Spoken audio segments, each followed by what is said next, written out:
시편 23편 1절 6절 말씀. 여호와는 나의 목자시니 내가 부족함이 없으리로다. 나의 평생에 선하심과 인자하심이 정녕 나를 따르리니 내가 여호와의 집에 영원히 거하리로다. 아멘. 여호와는 나의 목자시니, 그 여호와는 예수님이십니다. 지금 우리에게 말하는 구원자 예수님, 이게 이제 여호와. 목자시니 할 때 이 목자가 라아인데, 이 라라는 단어가 가축을 돌보다, 친구를 사귀다 또는 다스린다. 그러니까 목자는 양과 함께 친구 관계가 되면서 양들을 다스리면서 또 양들에게 먹이를 주면서 양들을 돌보는 그런 걸 이제 목자라 그래요. 친구 관계이면서도. 그러니까 목자와 양의 관계는 이제 그렇구나, 이렇게 주님과 그런 관계이구나라는 것을 우리가 알아요. 그러니까 예수님은 우리하고 굉장히 멀리 계신 분이 아닙니다. 가까우신 분이에요. 사실은 친구를 사귀듯이. 부족함이 없으리로다 할 때 그 부족함이라고 하는 게 하세르라는 단어예요. 하세르라는 단어가 결핍하다, 모자라다, 실패하다 이런 단어예요. 그러니까 여호와가 나의 목자가 되시면 실패하지 않는다 이런 말이고요, 여호와가 나의 목자가 되시면 모자라지 않을 거다 그런 말이고, 여호와가 나의 목자가 되시면 결핍함이 다 사라질 것이다, 이제 그런 말씀입니다. 결핍이라고 하는 게 자기 때문에 생기는 게 아니에요. 여러분, 사람마다 다 결핍이 있는데 자기 때문에 생기는 게 아니라 부모나 주변 환경 때문에 결핍이 생기는 것입니다. 결핍이요. 잘 생각해 보면 결핍이 있는 사람이 잘못을 하잖아요. 그 사람 잘못이 아니에요, 원래가. 왜냐하면 부모 때문에 생긴 거예요, 그게. 그리고 주변 환경 때문에 생긴 거기 때문에 하나님이 그걸 다 알아요. 그래서 주님도 다 그 사람을 이해하십니다. 제가 주님 만나서 알았어요. 그럼 이제 알았으니까 이제 내가 결핍 덩어리니까 결핍 덩어리처럼 내가 막 살아야지, 그래도 하나님 날 이해하실 거야 그러지 마세요. 왜냐면 주님 만났잖아요. 우리가 예수님 만나려고 하잖아요. 예수님이 우리 목자 되시면 그런 결핍이 사라진다면서요.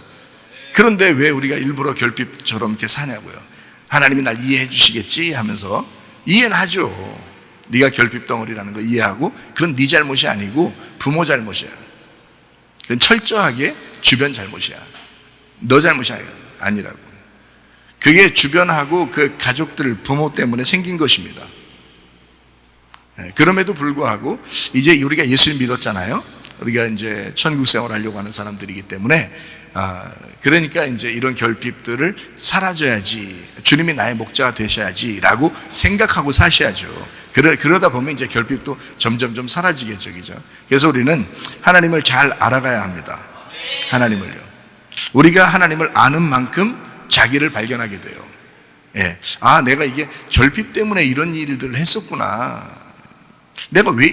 난 성격이 왜 이렇지? 나는 왜 이렇게 꼭 이런 고집이 자꾸 생기고 난 왜 이러지? 그게 다 결핍 때문에 있는 거예요. 그 결핍이 이 사람을 만드는 겁니다. 이 주변 환경이. 부모가 그걸 만들었고 주변 환경이 그걸 만들었어요. 그러니까 원래 그 사람 잘못은 아닌 거죠. 그래서 여호와가 나의 목자가 되셔야 된다라고 하는 게, 그게 왜 그러냐면 여호와라는 원래 이 단어가, 여호와라는 글자가 이 알파벳 네 글자로 돼 있어요. 그러니까 네 글자인데, 하나는 손이라는 단어예요, 하나는 보라라는 단어고, 그리고 하나는 이제 못이라는 단어예요.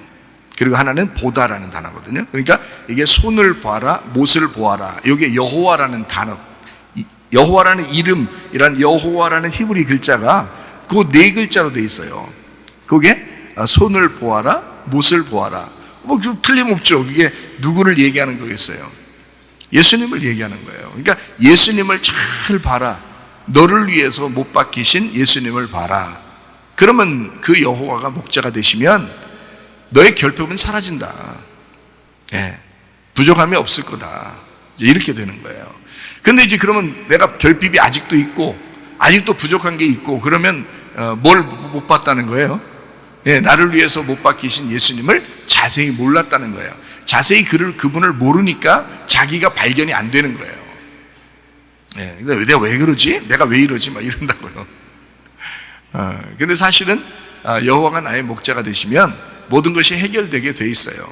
사무엘하 6장 2절 말씀을 한번 보면 이렇게 되어 있습니다. 다윗이 일어나 자기와 함께 있는 모든 사람과 더불어 바알레 유다로 가서 거기서 하나님의 궤를 메어 오려고 하니 그 궤는 그릇들 사이에 좌정하신 만군의 여호와의 이름으로 불리는 것이라 이랬습니다. 그러니까 만군의 여호와의 이름이 뭐라고요? 언약궤라고요. 언약궤. 그러니까 여호와라는 이름이 바로 언약궤라고요. 여러분, 옛날부터 그 언약궤만 있으면 어떻게 해요? 나가 승리하게 되죠. 그러니까 언약궤만 있으면 자신감이 있잖아요. 전쟁할 때 자신 있잖아요. 근데 그 여호와의 이름이 바로 그 언약궤, 법궤라는 거예요. 그러면은 법궤만 있으면 승리하는데 뭐만 있으면 승리하겠어요? 이제 우리가 그러면 여호와의 이름만 있으면 승리하는 거죠. 여호와의 이름이 누구라고요? 예수님이죠. 그러니까 옛날에 구약 사람들은요, 이스라엘 사람들은 법궤만 있으면 만사 형통이라고 생각했습니다. 그런데 그게 그 법궤가 뭐라고? 여호와의 이름이라고. 그럼 우리한테는 뭐만 있으면 만사 형통이에요. 여호와의 이름, 예수 이름만 있으면 만사 형통이 돼야 되는 거죠. 그분이 우리의 목자니까. 그래서 여호와의 이름, 법궤만 있으면 우리는 만사 형통이 되어야 되는 거죠, 사실은. 그럼에도 불구하고 자꾸 우리가 불만이 있고 염려 있고 근심이 있고 뭐 걱정하고 그런 모든 게 다 자기가 자꾸 살아있어서 그래요. 예수님을 자꾸 바라보지 않고 예수님 바라보는 것보다 자기를 먼저 바라보고 주변을 먼저 바라보고 하다 보니까 그래서 생기는 일들이거든요. 예수 이름의 권세가 치유를 가져오게 될 것입니다. 예수 이름의 권세가 기도 응답을 가져오게 될 것입니다. 예수 이름이 만사 형통을 가져오게 될 것입니다. 그러니까 우리가 겉으로 먼저 막 이런 것이 이루어져야 내가 예수 이름을 믿을 거야, 이게 아니라 예수 이름을 확실하게 믿고 기도해 보시라 이 말이에요. 그러면은 하나님께서 여러분의 가정에 역사하실 것입니다. 요즘 주변에 참 어려운 일들이 많습니다.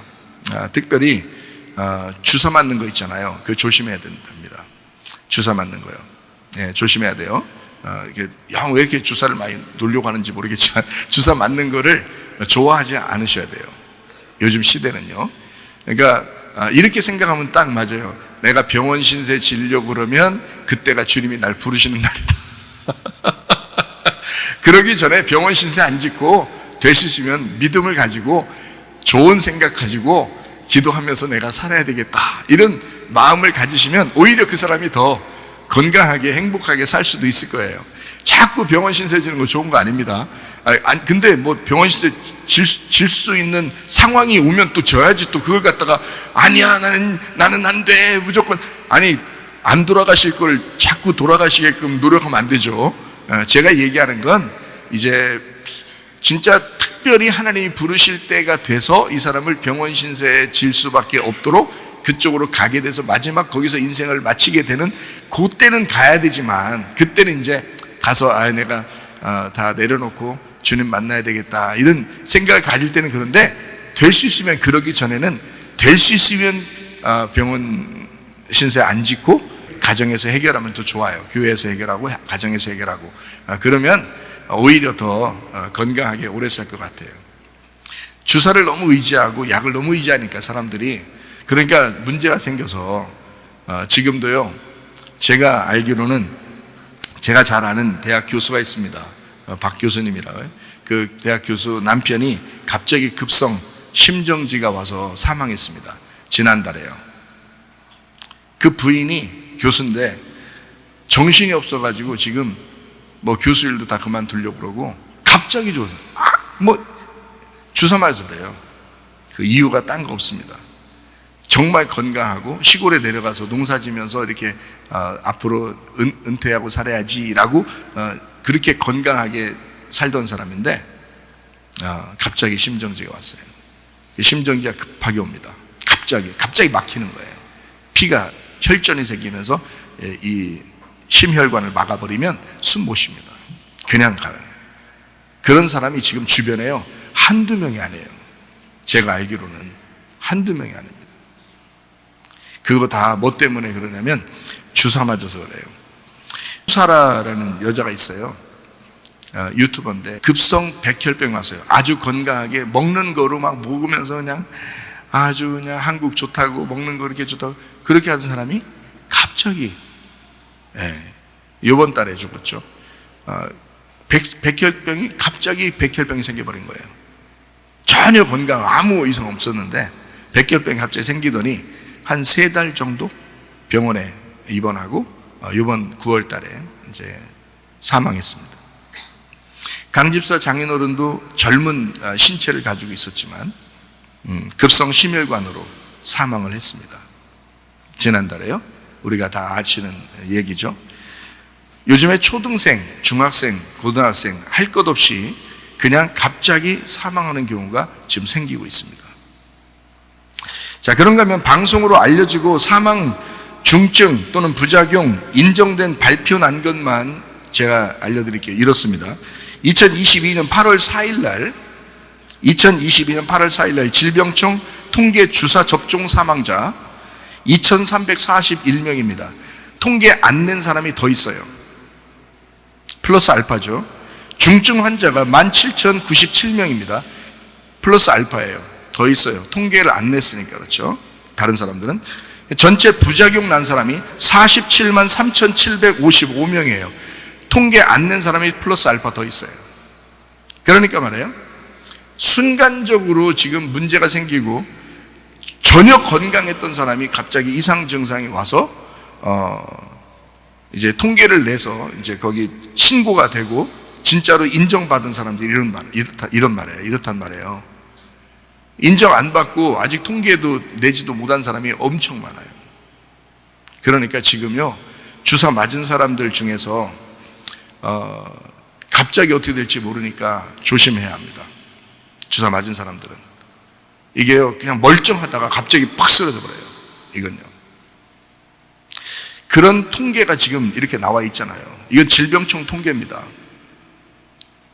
작년 주사 맞기 시작해서 이번 한 해 동안 암 발병이 지금 2배 이상 보고가 됐습니다. 암 발병이요. 암이 갑자기 더 많이 생기는 거예요. 젊은 사람들도 암이 막 생깁니다. 이상하죠? 작년에 지금 주사 맞기 시작해서 지금 한 해 동안 암 발병이 예전보다 2배 이상 늘어났습니다. 암이요. 각종 암이요. 많은 연예인들, 스포츠맨들 지금 사망이 속출하고 있습니다. 그 사람들은 이제 뭐 주사를 맞을 수밖에 없었으니까 그렇게 해야지 활동하니까. 근데 갑자기 사망하는 경우가 막 생겨나고 있습니다. 전국의 모든 병원 응급실 환자가 몇 배 증가했습니다. 이거는 지금 확연히 드러나는 지금 현상들이에요. 그러니까 여러분, 자기가 어떻게 될지 모르니 항상 하나님 앞에 내가 만났을 때, 하나님을 만나 배웠을 때 나는 어떤 사람일까를 항상 준비하며 사셔야 됩니다. 이게 기독교인들이에요. 기독교인들은 그래도 준비하며 살아야 돼요. 영적으로. 영의 나라에 가야 되기 때문에 항상 준비하고 사셔야 돼요.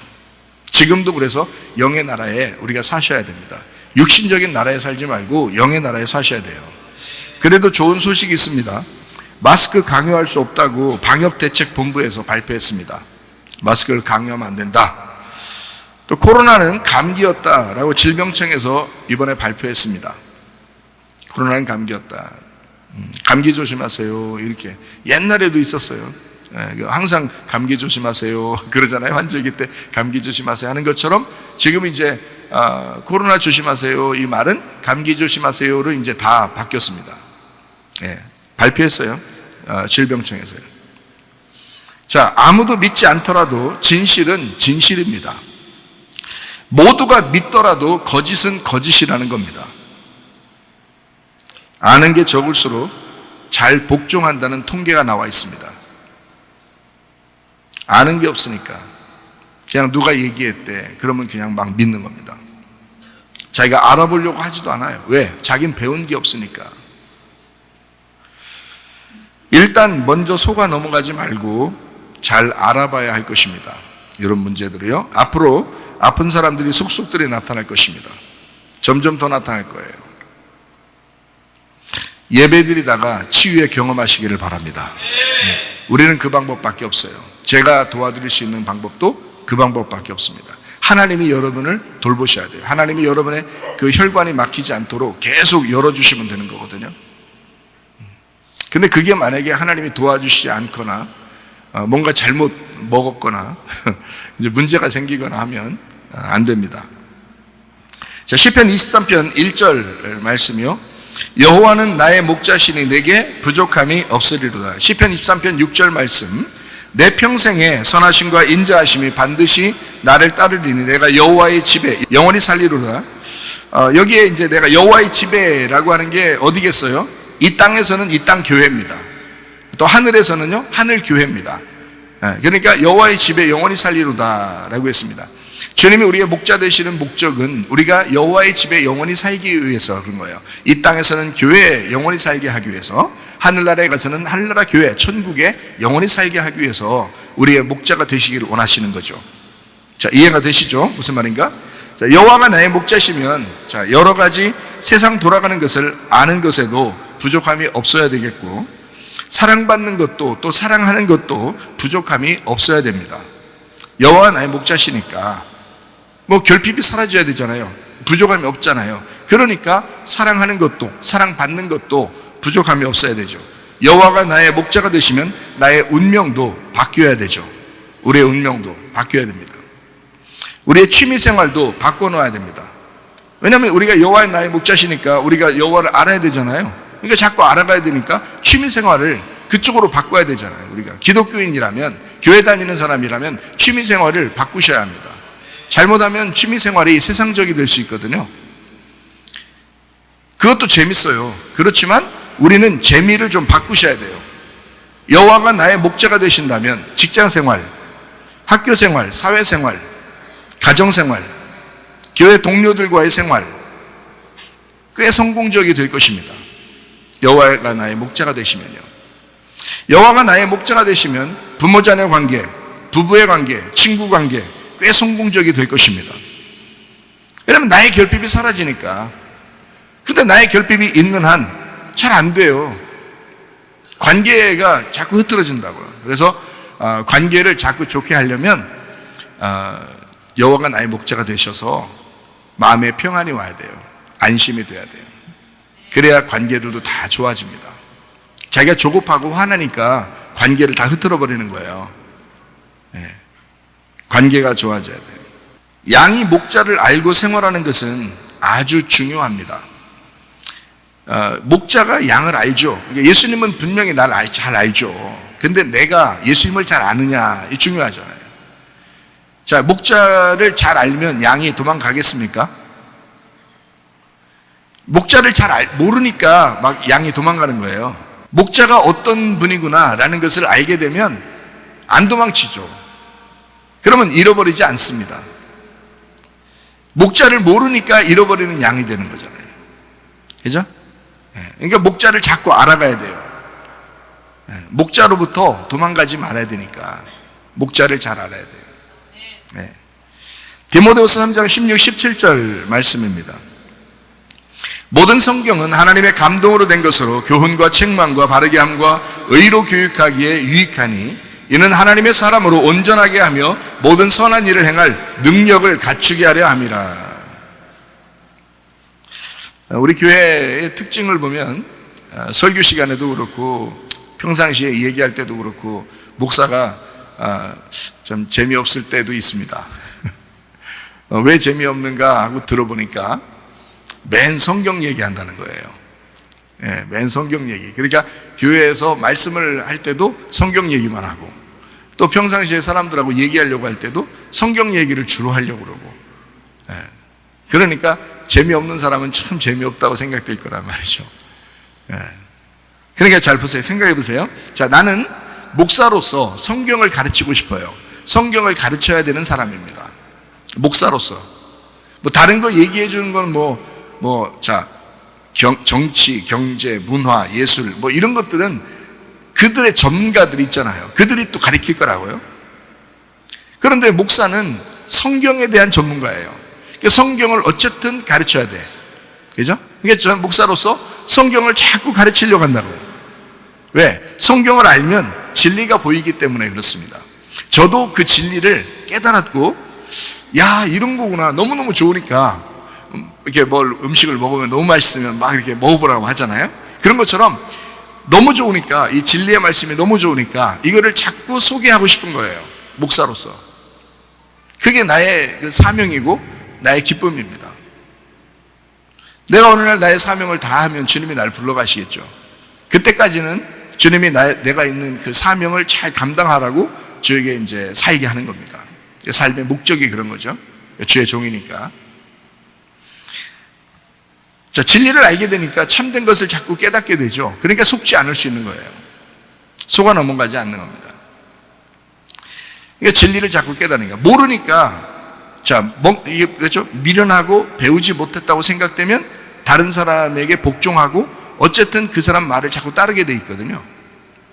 근데 자꾸 진리를 알게 되고 참된 것을 알게 되면 이 사람을 누가 속이기가 어렵단 말이에요. 진리를 자꾸 깨달으니까. 어쨌든 그 진리 안에서 자꾸 생각하려고 하니까. 영적인 분별력이 생길 것이기 때문에 성경 말씀을 자꾸 가르치고 나도 성경 말씀을 자꾸 알기를 원하는 거거든요. 영적인 분별력을 주기 위해서. 다시 말하면 참된 진리를 계속 접한 사람은 거짓에 넘어가지 않는다는 것입니다. 돈도 진짜 돈을 계속 이렇게 손으로 만져서 세면요, 가짜 돈을 거기다 하나 끼워놔도 금방 알아챈다는 거 아니에요. 진짜 돈을 계속 만진 사람은 가짜 돈을 거기다 사이에 껴놔도 금방 이게 잡아낸대요. 근데 진짜 돈을 많이 안 만진 사람은 가짜 돈을 섞어놔도 진짜 돈을 섞어놔도 잘 헷갈리니까 잘 몰라요. 그냥 다 모양만 보고 진짜인 줄 알고 이렇게 한다는 거죠. 근데 전문가들은 진짜 돈을 계속 만지도록 한대요. 진짜 돈만 계속 만지도록. 밥 먹는 것만 빼놓고 나머지 밥 먹을 때도 이렇게 만진다네요. 이렇게. 그 훈련시킬 때 그렇게 한대요. 훈련을 그렇게 계속 시킨대요. 그러다가 가짜 돈을 하나씩 막 몇백 장에다가 딱 세라고 그러면서 하나를 한 장을 딱 가짜를 껴놓은대요. 비슷하게 모양은 똑같아요. 모양은 똑같은데 이제 손으로 만져보면 틀리는 감각이 있다는 거예요. 그거를 그냥 하나 딱 골라낸대요. 진짜를 계속 만지니까 밥 먹을 때도 그거 만지면서 잠을 자기 전에도 계속 만지면서 훈련시킬 때 그렇게 시킨대요. 그러니까 눈 감고도 금방 탁 찾아낸답니다. 하나를. 자, 진리의 말씀을 계속 듣다 보면 거짓을 금방 골라낼 수 있습니다. 예, 여러분이 어떤 게 진리의 말씀이구나, 어떤 게 가짜 말씀이구나 하는 것을 금방 구분해요. 제가 다른 방송들을 잘 안 듣는 이유가 그렇습니다. 왜냐면 들으면 이거 가짜구나 금방 알아요. 저는 금방 알아요. 이게 가짜구나. 이건 들어줄 만한데 하는 거예요. 이건 가짜야. 그 숱하게 시간 낭비하는 거예요. 시간 낭비. 엉뚱한 소리 쭉, 성경 말씀이 아니라 다른 거 엉뚱한 얘기를 너무 많이 하는 이런 게 너무 많아요. 말씀 중에서도. 그래서 제가 거의 안 듣습니다.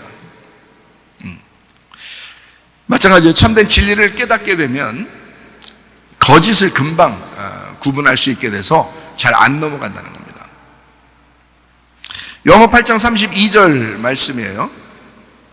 진리를 알지니 진리가 너희를 자유롭게 하리라. 그러니까 진리를 알면 분별력이 생긴다는 얘기입니다. 성경을 잘 알고 스스로 분별력을 생기려면 진리, 참된 것을 자꾸 배우고 참된 것을 자꾸 듣고 참된 것을 깨달아야 되는 거예요. 그러면 분별력이 생깁니다. 우리 교회는 성경을 알고 싶은 사람이 설교 들을 때, 성경을 알고 싶은 사람이 설교 들을 때 재미있는 교회입니다. 예. 여러분 아마 예전에 생각해 보세요. 예전에 우리 집사님들 중에서도 요즘 너무 재미있는데 이런 사람이 있어요. 요즘 우리 학생들도 마찬가지 그런 얘기 하더라고요. 목사님 옛날엔요 진짜 뭐가 뭔지 몰랐거든요. 요즘은 너무너무 재밌어요. 말씀 들을 때. 이런 학생들도 속속들이 등장합니다. 청년들도 등장하고요. 왜 그러냐? 이게 성경을 알게 되니까 성경을 점점점 알고 싶어지는 마음이 생기는 거예요. 더 생기는 거예요, 그게. 그러니까 교회가 재밌는 거죠. 말씀을 들을 때가 가장 재밌대요. 다른 것보다 말씀 들을 때가 가장 재밌대요. 왜 그러냐면 성경을 알려주니까. 성경을 알려주니까 재밌다는 거예요. 자, 왜 그러냐? 반대로 성경을 알고 싶지 않은 사람이 우리 교회를 다닌다. 예배 참석했다. 엄청 지루한 교회입니다.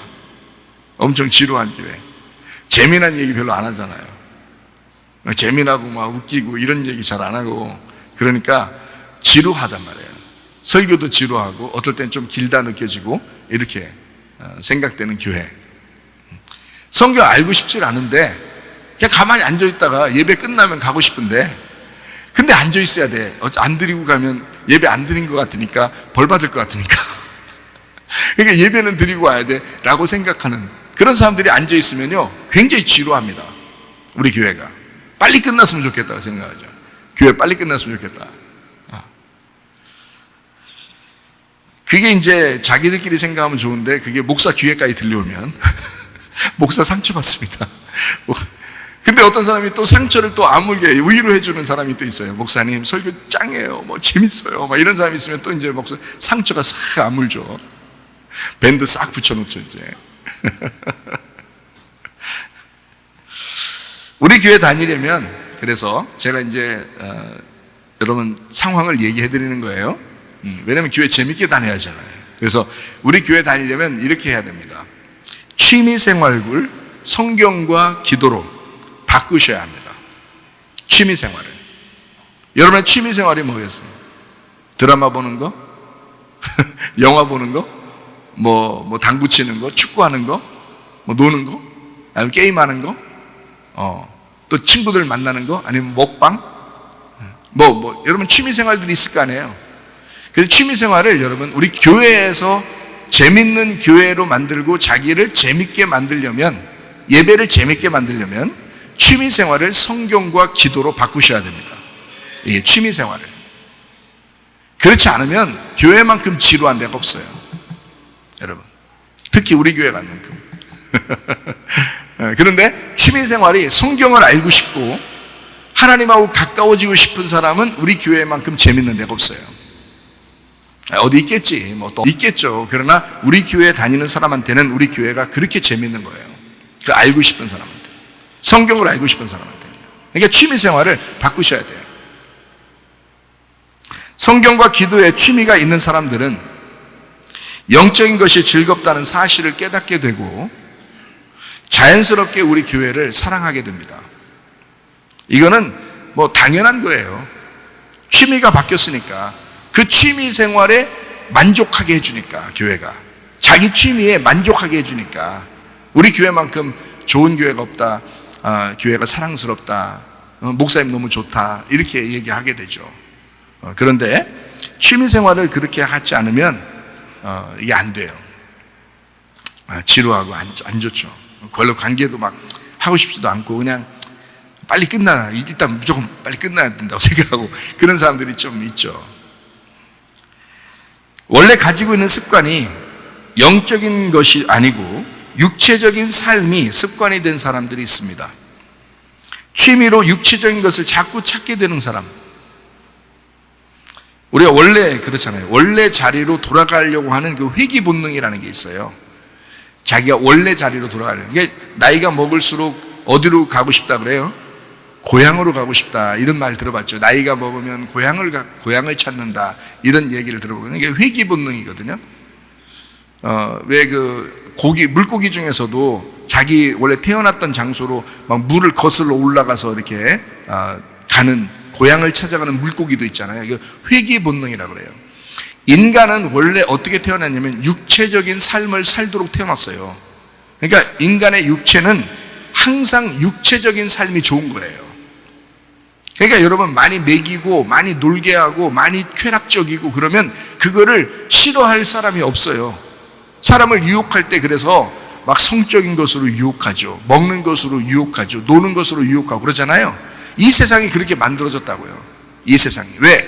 우리가 회귀 본능, 육체적인 삶에 태어나서 육체적인 삶으로 살다 보니까 그쪽으로 돌아가는 게 빠르다고요. 그쪽으로 돌아가는 게. 그래서 노는 게 빨라지고 먹는 게 빨라지고 성적인 유혹이 빨라지는 거예요. 그러니까 이것이 인간의 본능이기 때문에 그렇습니다. 인간의 본능. 이것을 하나님의 본능으로 바꾸려니까 얼마나 어렵겠어요. 원래가 그렇게 태어났는데 그거를 하나님의 본능으로 바꾸려고 하다 보니까 얼마나 힘들겠냐고요. 그렇게 바꾸려고 하는 그 모습이 교회에서 하는 거예요. 그렇게 바꾸려고 하는 장소가 교회라는 것입니다. 그러니까 이런 우리가 육체적인 삶으로 돌아가려고 하는 이 모습을 거꾸로 하나님의 삶으로 돌리려고 하는 데가 교회밖에 없기 때문에요. 육체적인 삶을 사는 사람, 그 취미 생활을 가진 사람들한테는 교회만큼 지루한 게 없는 거예요. 근데 이것을 돌이켜가지고 한 발자국 계속 하나님께 가까이 나가려고 하는 사람, 성경을 알아가기 시작하는 사람, 기도하기 시작하는 사람한테는 교회만큼 재밌는 게 없는 거예요. 왜냐하면 그쪽으로 자꾸 우리를 끌고 나가니까. 교회가 이해가 되시겠습니까? 네, 여러분 어떻게 여러분이 살아야 되겠나라는 것을 생각하셔야 돼요. 취미 생활을 어떻게 가지셔야 될 것인가? 영적인 취미 생활을 가져야 될 것인가? 아니면 육체적인 취미 생활을 가져야 될 것인가? 우리 교회 청년이 그렇게 얘기하더라고요. 저와 같이 차를 타고 이렇게 가게 됐는데 예전에는 목사님 자기 엄마가 그렇게 목사님 말씀이 그렇게 재밌다고 그렇게 좋다고 이렇게 얘기하는 게 이해가 잘 안 되더래요. 근데 요즘 애들에서 왜 그렇게 말하는지 그게 이해가 되더래요. 그 말은 요즘에 들어서 이 청년이 어떻게 하고 있다는 얘기예요? 성경 읽고 있다는 얘기예요. 성경 읽고 있다는 얘기야. 그러니까 이 생각이 바뀌고 있는 거예요. 엄마가 왜 그랬나? 그게 엄마가 먼저 했던 거죠. 그러니까 엄마가 먼저 돌아온 거예요. 영적으로 먼저 돌아온 거고, 그 자녀가 그게 이해가 잘 안 됐었는데, 자기도 취미 생활을 이제 바뀌기 시작한 거예요. 성경을 읽기 시작하고, 기도하고, 이제 교회 살아가는 대로 이제 하기 시작한 거예요. 하다 보니까 이게 너무 재밌는 거야.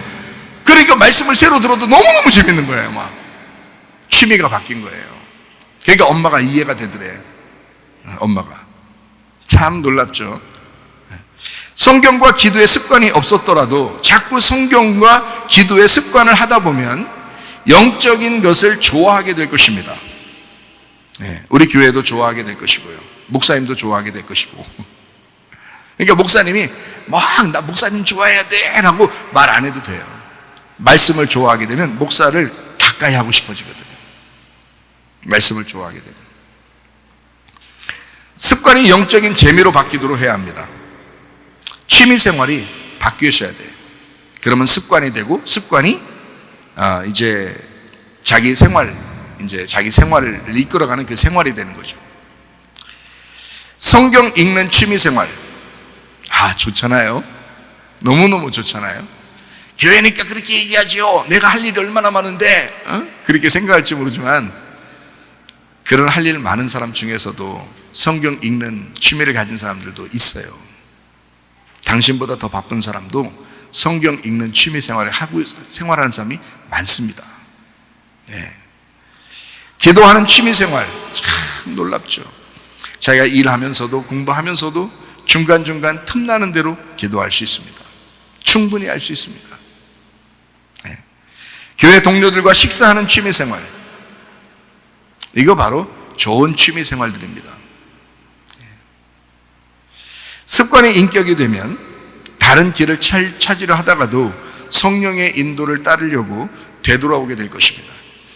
자기 원래 본능이 육체적인 거니까 자꾸 이쪽으로 가잖아요. 가는데 자꾸 취미 생활이 바뀌었어요. 그래서 바뀌니까 영적인 삶으로 자꾸 나가려고 하다 보니까 이제 다시 육체적인 삶으로 돌아가려고 하다가 습관이 이쪽으로 돼 있잖아요. 습관이 영적으로 돼 있잖아. 그러니까 자기가 영적으로 다시 돌아와. 자꾸 영적으로 돌이켜. 회개를 한 거죠. 회개. 그러니까 성령의 인도를 자꾸 따르게 된다는 겁니다. 얼마나 좋아요. 기독교인이 그렇게 할 때 마음의 평안이 더 오겠죠. 기독교인들이 그렇게 할 때 자기 자리에 돌아왔다라고 생각하니까 얼마나 행복하고 좋겠어요. 자기가 육체적인 삶을 자꾸 해보세요. 노는 거, 먹는 거, 성적인 욕구, 이런 것들을 자꾸 돌아가게 되면요, 마음이 어떤 줄 알아요? 불안해요. 막 승질은 승질대로 내죠. 이렇게 막 짜증나죠. 조급하죠. 두렵죠. 염려 있죠. 근심하죠. 계속 그렇게 살아보세요, 여러분. 마음이 불안하고 힘들어집니다. 이러다 주님 못 만나면 어떡하지 하면서 괴로워집니다. 그렇게 괴로운 인생 살게 하려고 교회 나와서 설교 듣겠어요? 설교 들을 때는 어떻게 하냐면 여러분 평안하셔야 되거든요. 여러분 행복하셔야 되거든요. 여러분 기쁨이 있어야 되거든요. 그러면 여러분 기독교인이 기독교인처럼 살면 됩니다. 그리스도인이 그리스도인답게 살면 됩니다. 학생이 학생답게, 부모는 부모답게, 자녀는 자녀답게 그렇게 살면 됩니다. 그러면 행복합니다 라고 가르쳐주는 거죠, 교회가. 이 세상은 부모는 부모답게, 자녀는 자녀답게, 어린이는 어린이답게, 학생은 학생답게 그렇게 살면 돼 라고 이 세상은 그렇게 똑같이 얘기할 수 있죠. 그러나 우리 교회만큼은 뭐를 하나 덧붙이냐면 그리스도인이 그리스도인답게 살아야 된다라고 말한단 말이에요. 그리스도인답게 살 때 그때 행복합니다, 여러분. 여러분 교회 와서 예배 드리는 사람들이잖아요. 예배 드릴 때 왜 마음이 그래도 안정이 되냐면 기독교인처럼 살다고 생각하니까 그러는 거예요. 내가 비로소 내가 이 자리에 와서 예배 드리며 내가 하나님의 사람으로 살고 있구나 라고 생각이 되기 때문에 그런 거예요. 그래서 예배 드릴 때 마음이 안정이 되는 것입니다.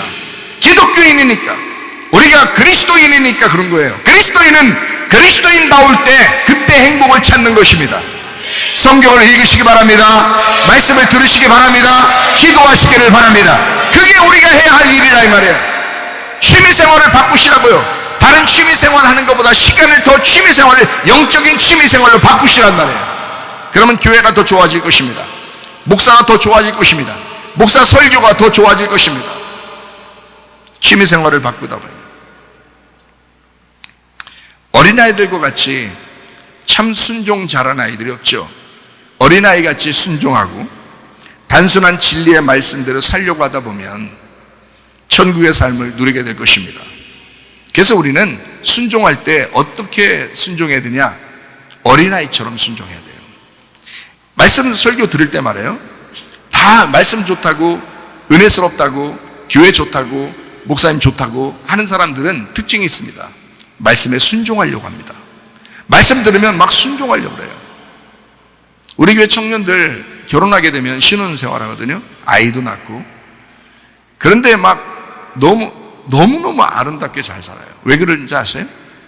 왜 그런지 아냐고요. 우리 교회 지금 이 시대가요, 얼마나 이혼이 많고 얼마나 집안마다 난리 그런 시대예요. 지금이 한 집 걸러 한 집이 이혼 세대예요. 지금 우리나라가 그 정도로 심각합니다. 그런데요, 우리 교회에 신혼생활, 결혼해서 우리 교회에서 결혼해가지고 신혼생활하는 그 아기 낳은 그 부부들 보면요, 너무 아름답게 잘 살아요. 중간에 무슨 문제가 생기려고 할지라도 다시 말씀으로 돌아오게 되고 목사님을 찾게 되고 그리고 교회 안에서 다시 회복하려고 하게 됩니다. 왜 그런지 알아요? 순종하려고 해서 그래요. 말씀에 순종하려고 하니까 집안이 얼마나 아름다운지 몰라요. 매일 행복하게 삽니다. 매일 행복하게. 그거 가능합니다. 한 번도 안 싸우고 살 수 있다고 제가 얘기했잖아요. 한 번도 안 싸우고 살 수 있다고. 그거 가능합니다. 우리 교회는 가능합니다. 왜 그러면 말씀에 순종하려고 하는 자가 신혼생활하니까. 신혼이니까 그렇다고요? 아이, 보세요. 앞으로 나이 먹으면서 어떻게 사는지 보세요, 여러분. 한 번도 안 싸우고 살 수 있다니까요. 말씀에 순종하려고만 하면요, 그게 가능하다고요. 그게 어린아이처럼 순진하게. 우리 신혼 생활하고 지금 아기 낳고 사는 부부들이 뭐 학생 때 저를 만났잖아요. 학생 때 만나가지고 청년 때 같이 있다가 제가 결혼 주례해서 결혼 생활을 시작했잖아요. 잘 생각해 보세요. 말씀을 얼마나 많이 들었겠어요. 그리고 목사님을 얼마나 신뢰 많이 하겠어요. 그러니까 목사가 설교하는 것을 전적으로 듣습니다. 그리고 순종하려고 합니다. 그러니까 말씀에 순종하는데 그 과정이 어떻게 하겠어요? 얼마나 아름답겠어요. 말씀에 순종하니까. 지금 시대가 얼마나 암울해요. 이 세대가. 그런데 말씀에 순종하려고 하는 어린아이처럼 순종하는 사람들, 그런 사람들이 가정생활도 행복하게 삽니다. 교회생활도 행복하게 할 수 있습니다. 여러분 취미를 완전히 바꾸셔야 돼. 영적인 것으로 바꾸면 재미없을 것 같다고요? 아니에요. 그게 오히려 여러분 마음에 평강을 줍니다. 여러분 마음에 그게 안정을 줍니다. 그게 행복한 거예요. 왜 불행하게 사냐고, 왜 밋밋하게 결혼생활하냐고. 그럴 수 없죠. 행복한 결혼생활들 하셔야 되죠. 네. 마태복음 18장 3절 말씀입니다.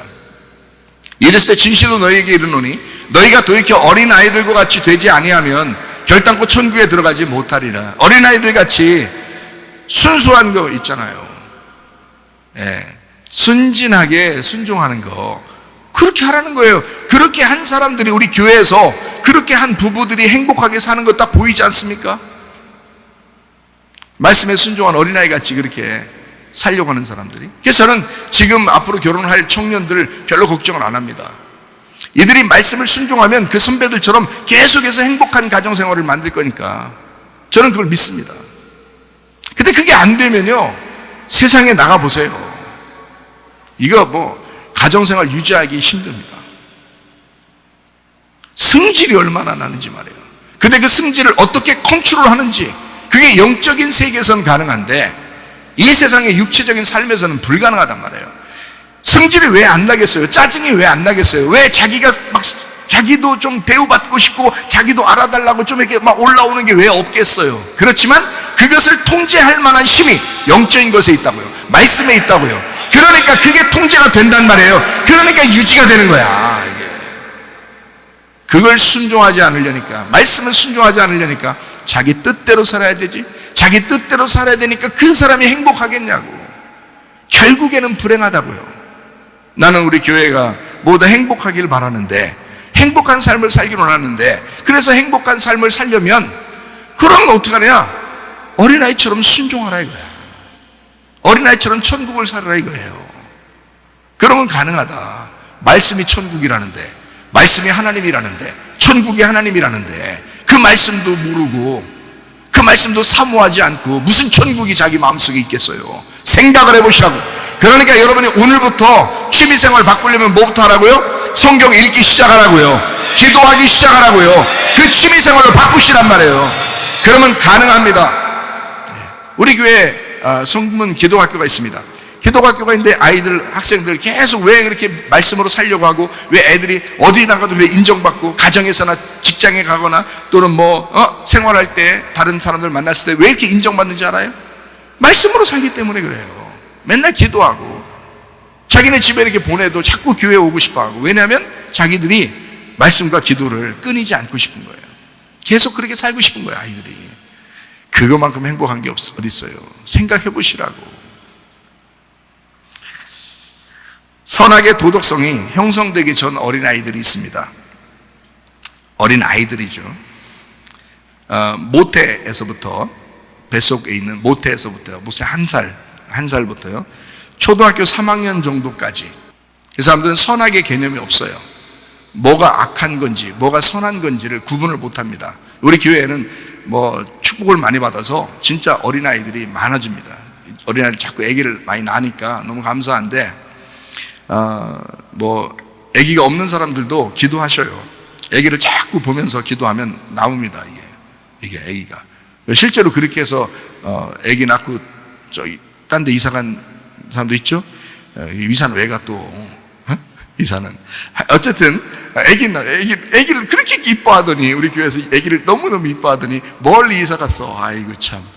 그래서 교회 나오기 어렵지. 가까이 요 근처에 살아야 교회 나오기도 하지.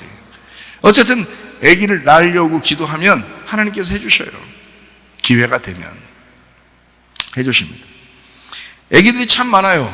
근데 이 모태에서부터 초등학교 3학년까지 말해요. 잘 생각해 보세요. 모태에서부터 초등학교 3학년까지 이 아이들은 100% 천국 갑니다. 이 아이들이요. 모두 다 천국 가요. 왜? 왜 그럴까요? 배 속에서 죽어도 그렇고요, 태어나서 죽어도 그렇고요. 그 슬프죠. 부모들이 슬픈데 하나님이 다 데려가셔요. 뱃속에 있는 아이부터 초등학교 3학년까지 아이들은 다 천국에 가요. 왜냐하면 선악의 개념이 없어요. 아이들이 선과 악을 자기 스스로 선택하거나 구분할 수가 없어요. 그래서 모두 다 천국 갑니다. 여기 있는 아이들, 그러니까 잘해 주셔야 돼. 다 천국 갈 아이들이야. 여기 있는 아이들. 말썽을 부려도 지금 천국 가, 애들은. 말썽을 좀 부려도. 왜냐면 이 아이들은 다 천국 갈 아이들이에요. 근데 너는 모르겠어. 너는. 얘들은 천국 가는데 너는 잘 모르겠어. 그런 사람이 되면 안 되겠죠. 그러니까 어린아이 같은 마음이 다 돼야죠. 어른들도. 그러니까 어쨌든 모태 1살부터 초등 3년까지는 모두 다 천국 갑니다. 모태 1살부터 초등 3년까지, 그 정도까지 자살을 하지 않는 이유가 바로 거기에 있는 것입니다. 초등학교 3학년까지 스스로 자살했다는 얘기 들어봤어요? 그런 얘기 못 들어봤죠? 왜냐하면 얘들은 선악의 기준이 없어요. 그래서 얘들은 자살할 능력이 없습니다. 스스로 선택해서 내가 자살해야지 하는 게 없어요. 얘들은 무조건 살려고 합니다. 무조건 살려고. 뱃속에 있는 아이도 막 움직이면서 살려고 그러잖아요. 그것처럼 태어나도 마찬가지로 초등학교 3학년까지 무조건 살려고만 하지 죽으려고 하는 아이가 한 명도 없어요. 이거는 하나님이 주신 마음이에요. 하나님이 얘들을 그때까지는 다 데려가셔요.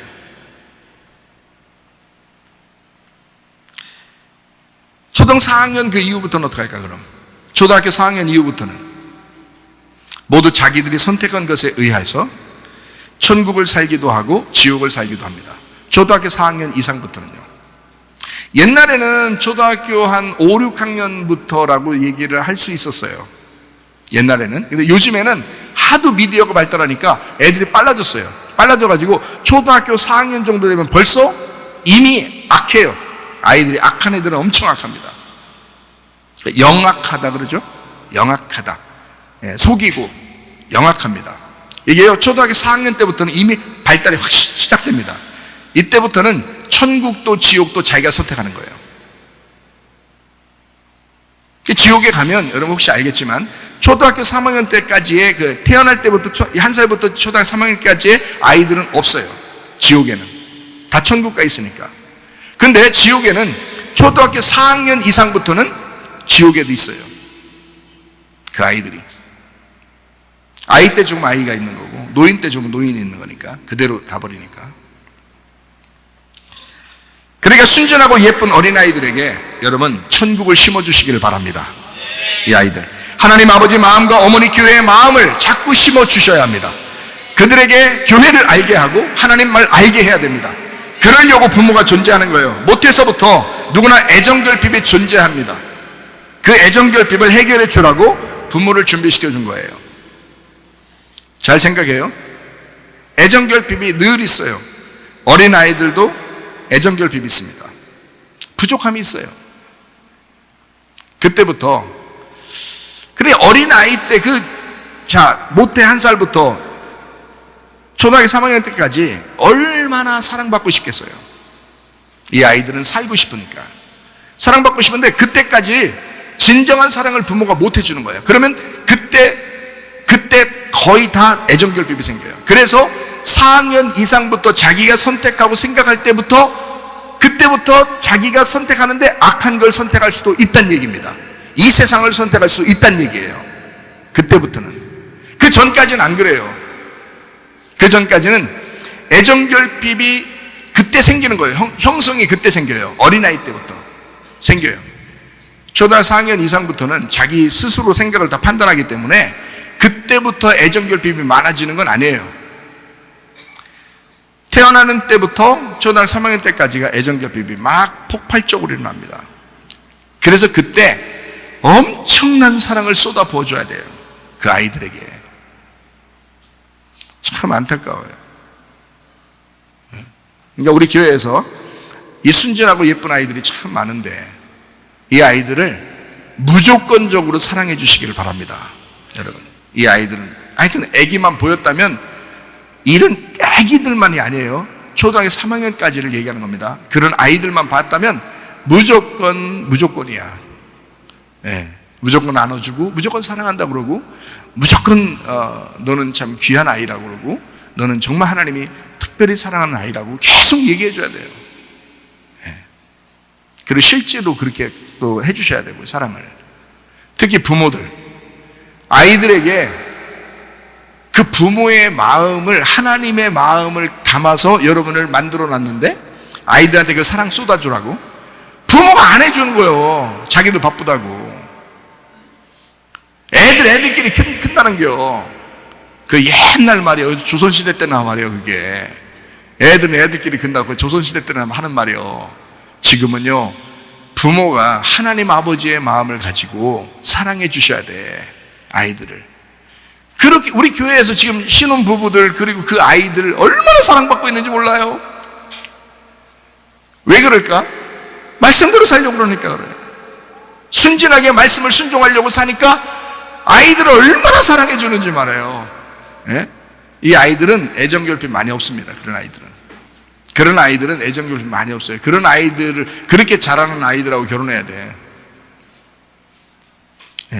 나중에 결혼 1순위가 될 거야. 다 애정결핍이 있는 사람들이 결혼해가지고 난리를 치는 겨. 또 애정결핍에 애들을 만들고 또 애정결핍에 애들을 만들고 계속 반복되는 거예요. 악순환이죠. 선순환으로 바꾸셔야 합니다. 자기가 좀 그런 부족한 점이 있더라도, 자기가 애정결핍이 있고 좀 부족한 점이 있더라도, 그래서 성격이 좀 모난다 할지라도 말씀대로 순종해서 내 자녀들만큼은 그걸 물려주지 말아야지 라고 생각하고 그 자녀들에게 최대한 하나님의 사랑을 전해주라고요. 그게 우리들이 하셔야 할 일이라고요. 가족들끼리 모이면 뭐예요? 명절 때 모이면 뭐예요? 맨날 싸워버리게. 어제도 어떤 사람 지나가면서 보니까 아니 전화 통화하는데 전화기 속에서 뭐 얘기가 나와요. 소리가 얼마나 크게 소리 나오는지. 욕으로 시작하더라고요. C로 시작하더라고요. A, B, C, D 할 때 C로 시작해가지고 마지막에 뭐로 막 끝나더라고요. 응? 이 사람이 하도 민망하게 우리 사람들 옆에 있으니까 저쪽으로 가는데 거기까지 소리 들려. 점점 소리가 그 속에서 C로 시작한 소리가 계속 욕을 시작해서 욕을 아직 안 끝났어. 그래 가더라고요. 뭐야 그게? 명절날 친한 사람들끼리 만나서, 아니면 가족인지 친척인지 친구인지 모르지만 그렇게 해서 서로 만나서 뭐냐고. 그런 사람이 어디 한둘인가. 서로 사랑해 주기만 해도 부족한 이 세대에 뭐냐고 우리가. 그러니까 여러분, 가정은 진짜 사랑이 넘쳐나시기를 바랍니다.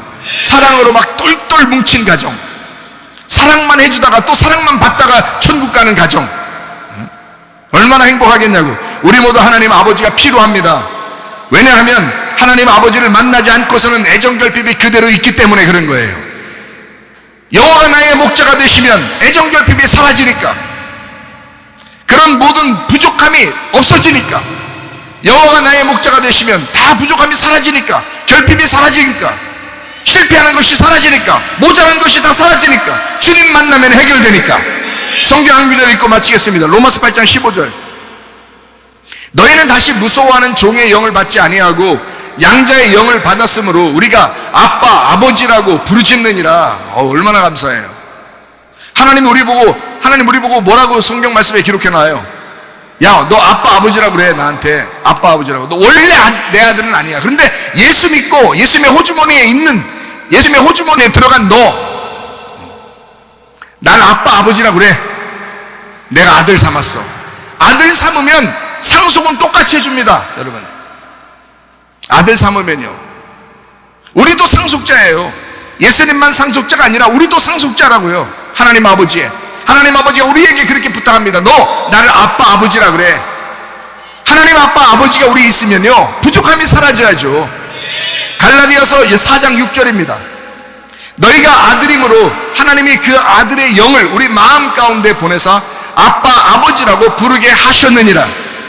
여호와는 나의 목자시니 내게 부족함이 없으리로다.